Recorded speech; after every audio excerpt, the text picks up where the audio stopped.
We're in conversation with our experts. They're still waiting by to chat with us. So let me quickly welcome once again R. Chandrasekhar, Tarun Pathak, Jaideep Ghosh and Prakash Diwan on the show now. Gentlemen, thank you very much for patiently waiting by.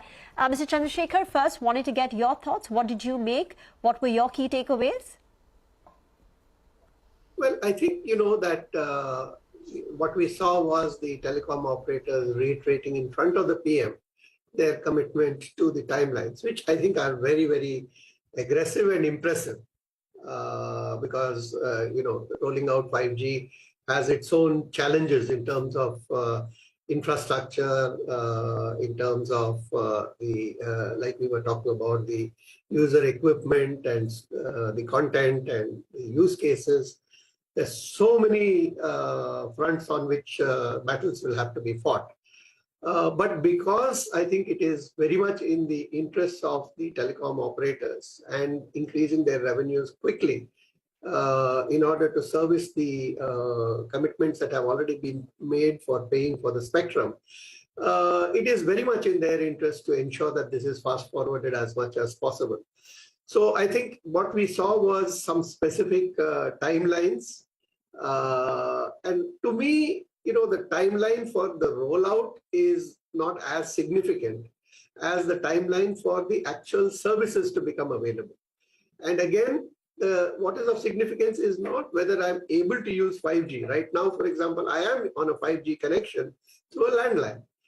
But so what is significant is not just the rollout of 5G, but actually the unique kind of services which only a 5G and particularly a mobile 5G can enable. Jaideep Ghosh, Prakash Diwan, we've got Dipar Mehta as well joining in, and Sanjay Kapoor has been present with us from the very beginning. Gentlemen, thank you very much for waiting by.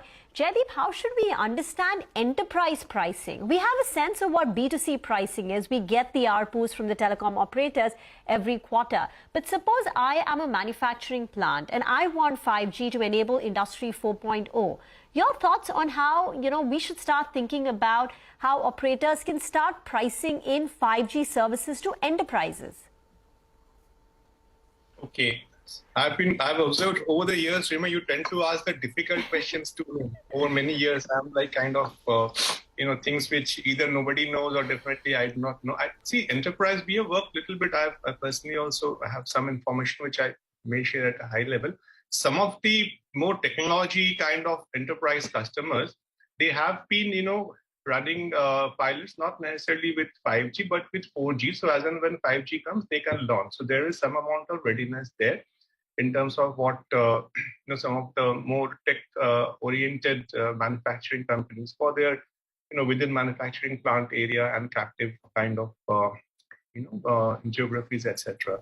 So that pricing is nothing to do with, ARPU. And anyway, I stopped looking at ARPU many years back. And I think the right person to comment is my good friend Sanjay on what are the right KPIs to look. I think these prices these will not be a bandwidth-only solution. I'll keep it short.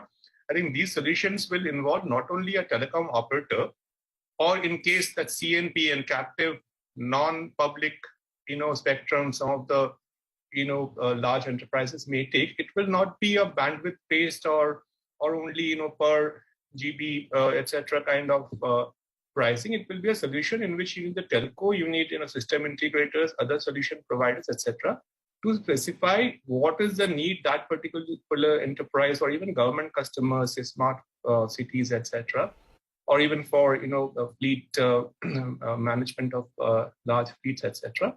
And that kind of pricing will depend on many factors. It's not only nothing to do with how much bandwidth or how much minutes or things like that.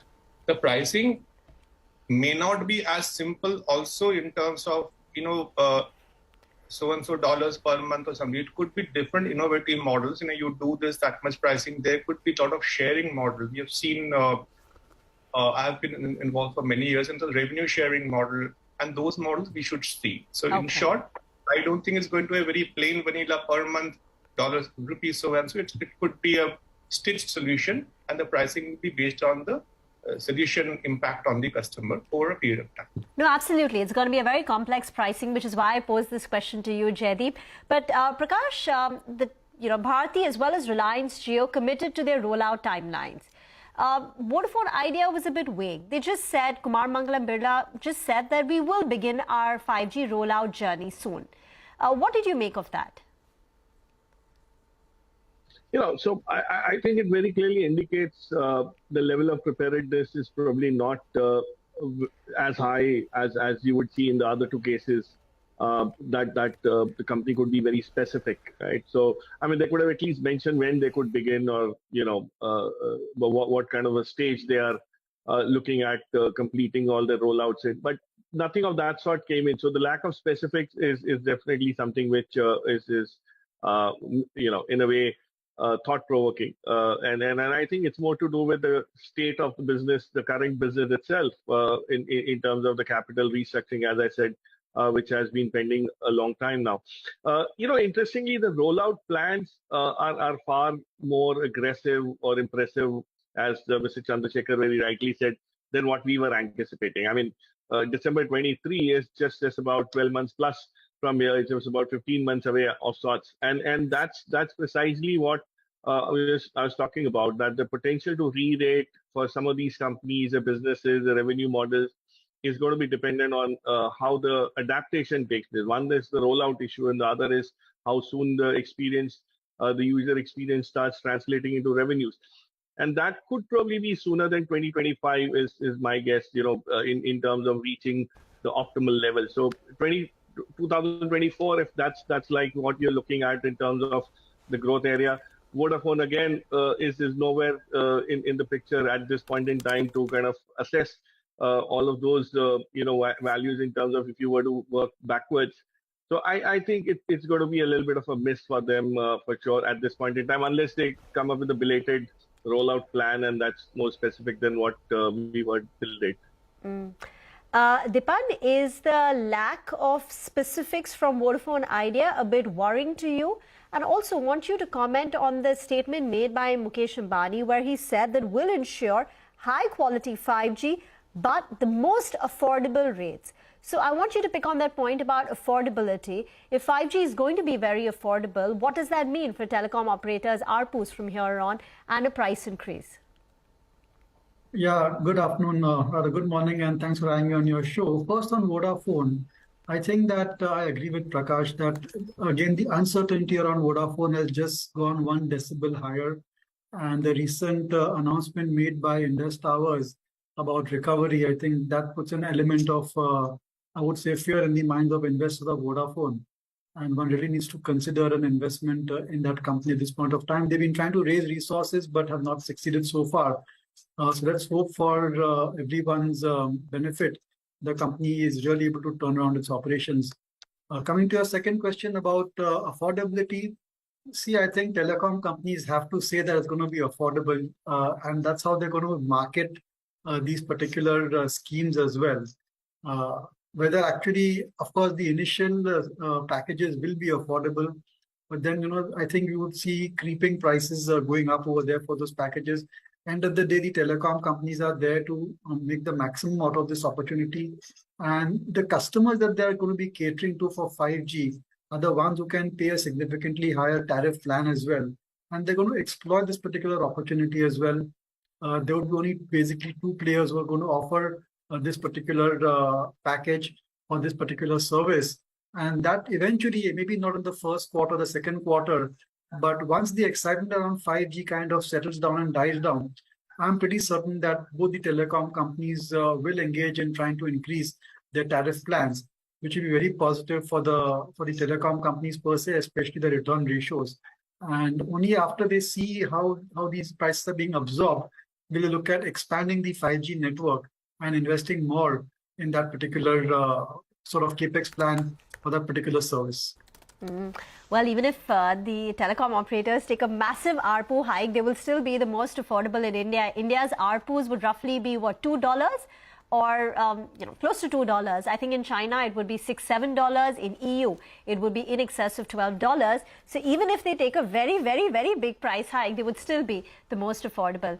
Tarun, all the operators were fairly quiet on the, context of devices, the pricing, which is your area. What did you make of the conversations, the statements, the comments that we heard from the telecom operators, as well as the minister? I think they are already quite positive on that. They might have already seen it on the network. Like I said, there are already 50 million 5G devices that are being there already in the hand of the consumers. So they are quite assured on the device ecosystem. I think the challenges are more on the adoption curve. So looking at the example from the China, there is almost 9 out of 10 new phones are a 5G phone in China.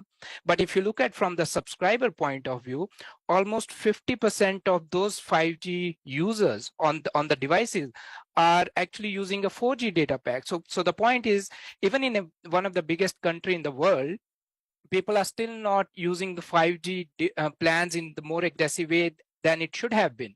And even looking at the telcos where the 5G networks have been lit up 2 years, 3 years back, the average increase in the worldwide operators revenue has gone up by only 2 to 3%. So India needs to be, I'll say from the operator's point of view, they will be cautiously optimistic on that to see how the India specific use case will be there. And the mind share of the 5G within the consumers is likely to be very high. Now, the point is when you have an expectation very high of a particular services, then the experience should also be on the similar grounds. Otherwise, it will be what you expect and what you get will be on a different platform altogether. And we are looking at a very, very aggressive rollout right now. So that needs to be looked into. I think if we get that timing right, then the ARPU is going to be somewhere between 250, 300, and that is going to be great news for the operators. So I think device ecosystem, to coming back to your question, I think they are quite assured of that. Looking at even the component ecosystem, the kind of innovation we are seeing even on the RFFE part, which is a critical part of the 5G devices, I think we are good. A very strong development and innovation is already happening on the devices side of things. Mr. Uppal, first question, your top 3 takeaways from Prime Minister's speech. Well, a key takeaway, of course, is the Prime Minister's very strong belief in the power of technology and the power of Indians to deliver on technology goals. So that is huge. The Prime Minister clearly sees the need to improve the environment for technology as an important policy objective. And he also sees 5G as a technology which will have a much wider and pervasive impact on both individuals and, more importantly, the economy. So, and of course, in that sense, it will also make India extremely competitive, because a lot of the use cases, a lot of the software, increasingly more and more hardware is being designed in India, and in some of it even being made in India. So that means that India can probably play a larger role in the 5G ecosystem. That is the kind of belief he has. Dipan, 4G heralded the app economy. Movie streaming was not possible with 3G, but it was possible with 4G, booking Ubers. And there were so many other apps which became ubiquitous thanks to 4G. The SaaS businesses mushroomed all over the world. What will 5G do? And any particular stocks that you would watch outside of the listed telecom names, in the stock market, but say something like a Nazara, which is into gaming. Any other, from a stock market point of view, what do you think 5G can do?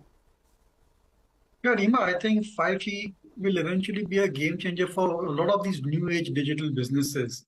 And you spoke about Nazara. I think clearly new opportunities will open up for Nazara and the gaming sector, because new gaming apps can be launched based on 5G. And mind you, these will be focused on the premium customer, because that's where the 5G usage will start first. And that's the market that companies like Nazara and other new age digital businesses want to capture. So they will devise special games and service offerings around 5G, which will enable them to increase their revenue.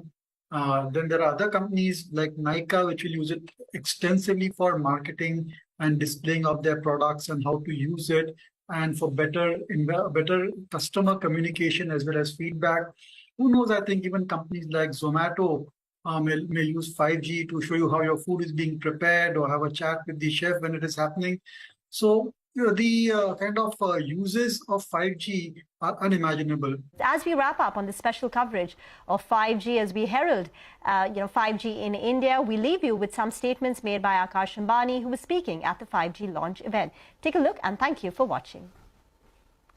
जियो ने जैसे श्री मुकेश अंबानी जी मेरे पिताजी ने बताया, जियो का पूरा plan होएगा कि दिसंबर तक पूरा इंडिया कवर हो जाएगा। भाग इंडिया में अपन देखेंगे कि 5G के अनुसार बहुत सारे नए एप्लीकेशंस आएंगे और जैसे प्राइम मिनिस्टर मोदी जी ने बोला था कि नई क्रांति चालू हो जाएगी इंडिया में। एब्सोल्युटली हम बहुत अफोर्डेबल करेंगे, हर एक भारतवासी को अफोर्डेबल होना चाहिए, डिवाइस के लेके सर्विस तक सब कुछ तय करेंगे। Thank you.